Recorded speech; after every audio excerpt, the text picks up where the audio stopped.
अस्सलामुअलैकुम, this is Syed Jamal Shah with JS learning solutions.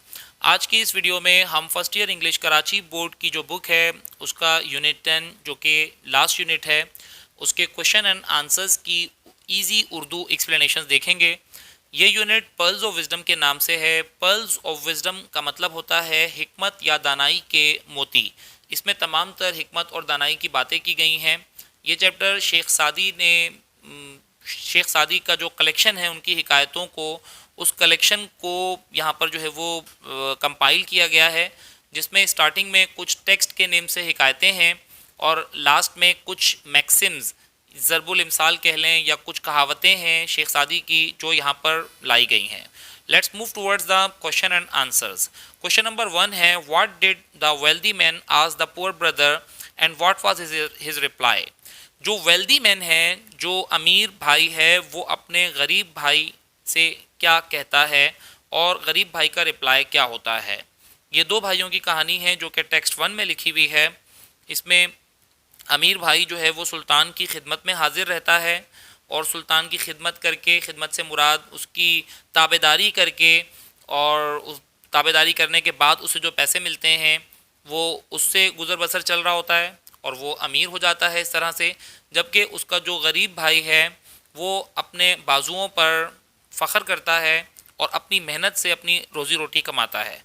तो यहाँ पर जो अमीर आदमी है वो अपने डेस्टिट्यूट ब्रदर, अपने गरीब भाई से कहता है कि आखिर तुम सुल्तान की खिदमत क्यों नहीं करते ताकि ये जो हार्डशिप है और ये जो लेबर है इससे तुम्हारी जान छूट जाए।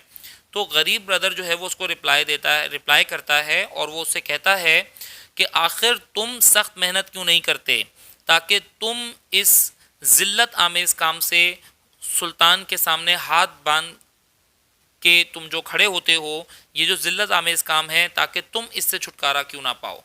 इसके बाद वो फर्दर उससे कहता है कि ये बेहतर है कि मैं बार्ले ब्रेड खाऊं, यानी कि मैं जौ की रोटी खाऊं, लेकिन मैं अपनी मर्ज़ी से बैठ जाऊं, बजाय इसके कि मैं सोने का बेल्ट पहनूं और मैं किसी दूसरे की खिदमत में खड़ा रहूं।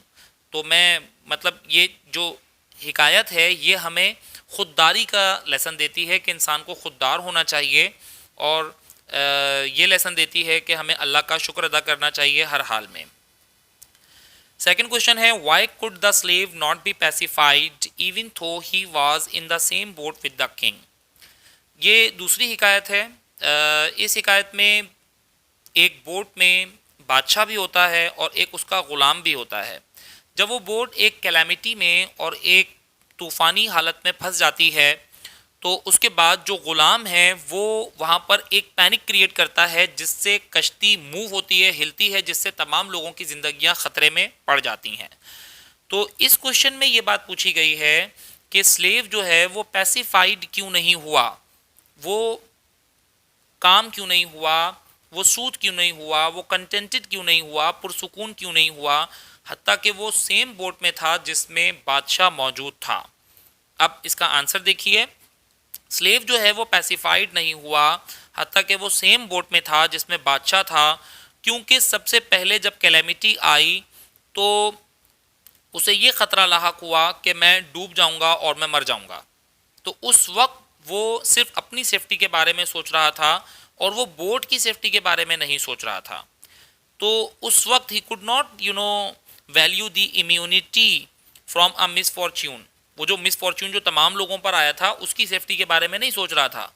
लेकिन जैसे ही वहाँ पर उस बोट में जो अक्लमंद शख्स होता है वो बादशाह की इजाज़त लेने के बाद, जब वो बादशाह के जो सर्वेंट्स होते हैं उन्हें हुक्म देता है कि इस ग़ुलाम को पानी में थोड़ी देर के लिए स्वालो करो, डुबो, और वो वैसा ही करते हैं। जब वो उस ग़ुलाम को पानी में डुबोते हैं, स्वालो करते हैं थोड़ा सा, और दोबारा उसको उसके बालों से पकड़कर जब दोबारा खींच के बोट में लाते हैं तो वो बिल्कुल आराम से पुरसुकून अंदाज में कश्ती को पकड़ता है और एक तरफ कोने में जाकर बैठ जाता है, क्योंकि इस वक्त because this time the fear of being drowned befall in him.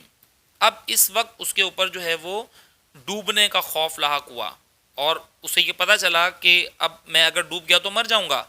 तो this time he new if he becomes quite, अब उसे पता चला कि अगर वो क्वाइट हो जाएगा, खामोश हो जाएगा, तो वो बिल्कुल सेफ रहेगा, और कश्ती सेफ रहेगी तो वो भी सेफ रहेगा, और अगर कश्ती डूबेगी तो वो भी मर जाएगा।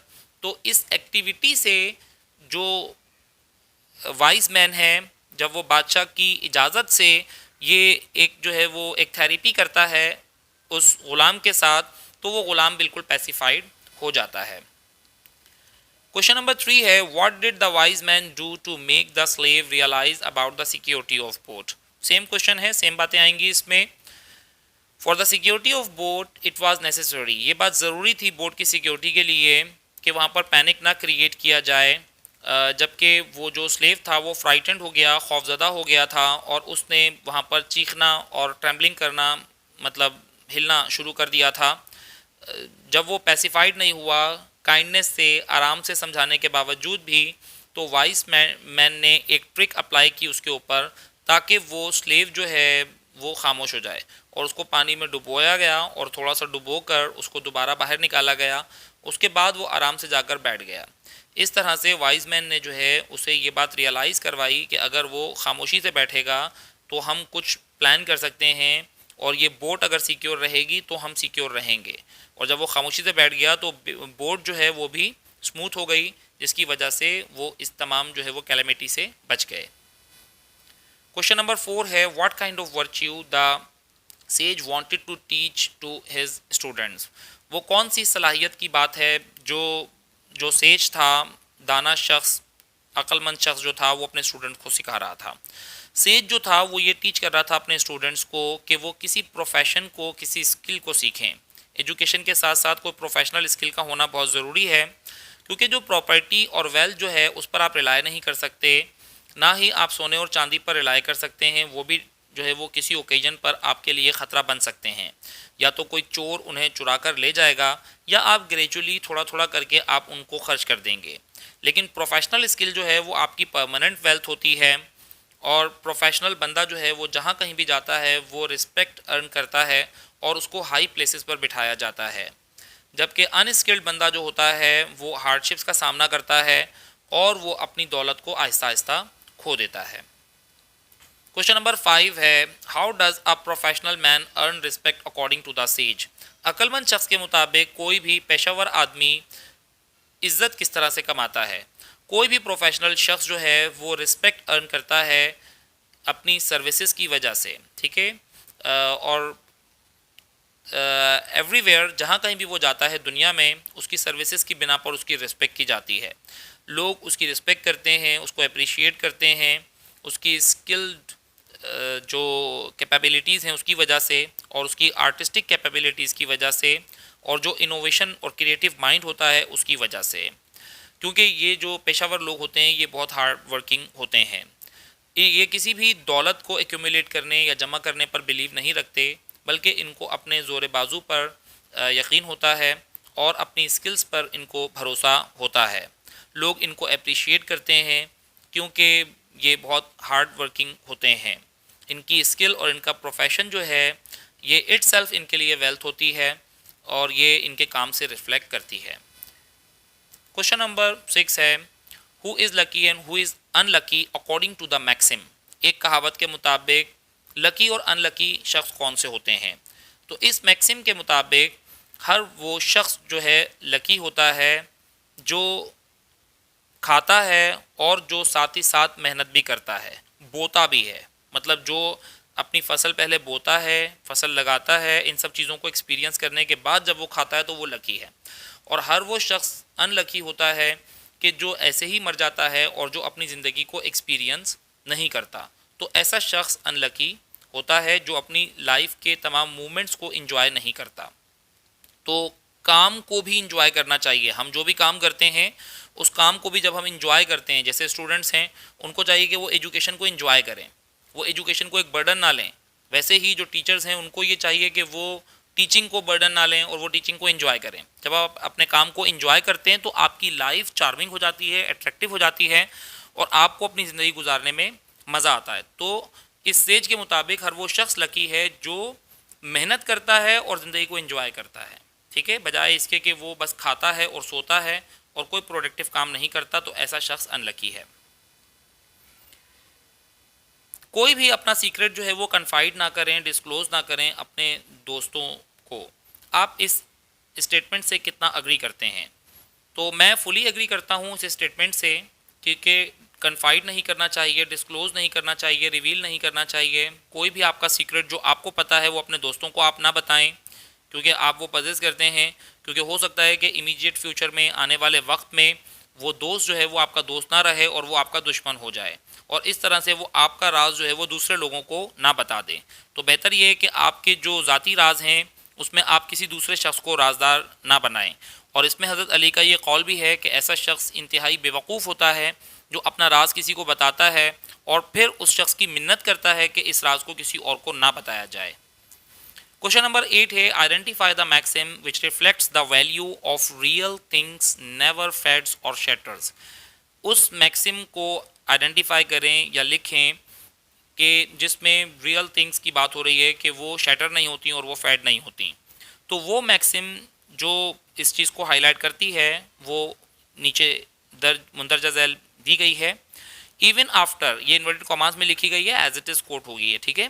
Even after falling into the mud, कीचड़ में गिरने के बाद भी जो ज्यूल होता है, जो जेवर होता है, वो अपनी कदर कीमत को नहीं खोता और उसकी कदर कीमत वैसी ही रहती है।